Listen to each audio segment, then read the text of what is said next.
Presidente Serracchiani, perché la cultura sarà in grado di sconfiggere le bombe?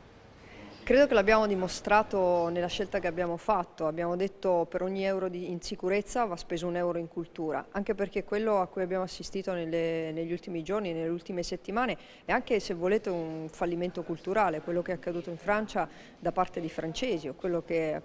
poteva accadere in Belgio da parte di belgi, ci dice anche che c'è la necessità di lavorare di più sul sistema culturale, lavorare di più sull'integrazione, lavorare di più affinché nessuno si senta escluso all'interno della società di cui fa parte. Tutto questo ci permette possiamo affrontarlo soltanto investendo in cultura. È una testimonianza questa mostra della voglia di apertura del Friuli Venezia Giulia verso tutte le direzioni, verso l'area mediterranea, verso il Medio Oriente e verso la sua classica zona che è quella dei Balcani e del centro-est Europa? Aquileia storicamente è sempre stato il luogo nel quale queste civiltà si incontravano, al centro del Mediterraneo, con uno sguardo intenso ai Balcani, e quindi noi oggi non facciamo altro che ripetere quegli stessi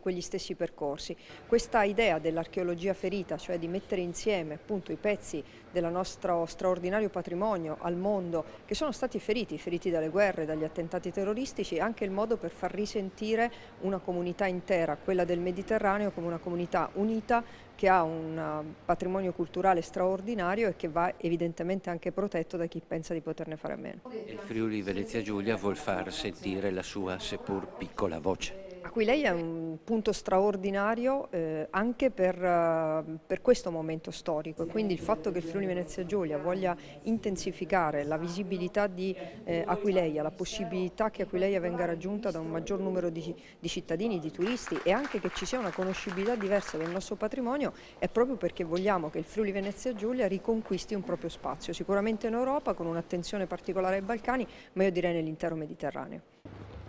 Presidente, una mostra che nasce di fatto poco tempo fa, ma vuole guardare lontano.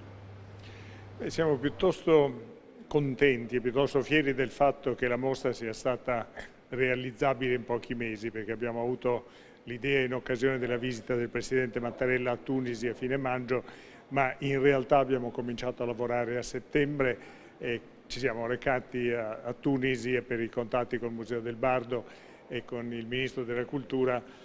solamente a metà settembre. Dunque siamo riusciti a mettere in piedi la mostra in 2 mesi e mezzo solo grazie all'entusiasmo, alla grande apertura con cui il Ministro della Cultura tunisino, il direttore del Bardo e il direttore dell'Istituto del Patrimonio hanno accolto quest'idea, che hanno interpretato nel giusto senso, cioè un gesto d'amicizia verso la Tunisia, un gesto di partecipazione e vicinanza nei confronti del popolo tunisino in mesi molto complicati per la Tunisia e per molti altri paesi del Mediterraneo.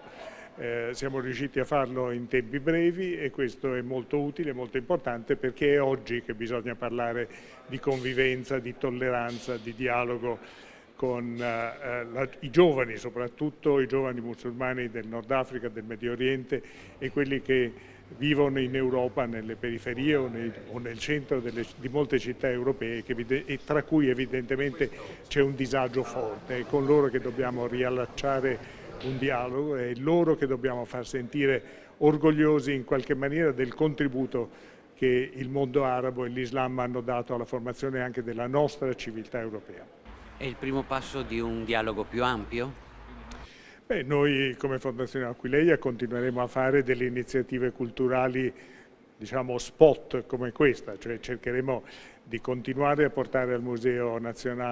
Archeologico Nazionale di Aquileia dei pezzi che provengono da siti o da musei attaccati dal fondamentalismo terrorista. È un'operazione complessa, perché i paesi in cui sono avvenute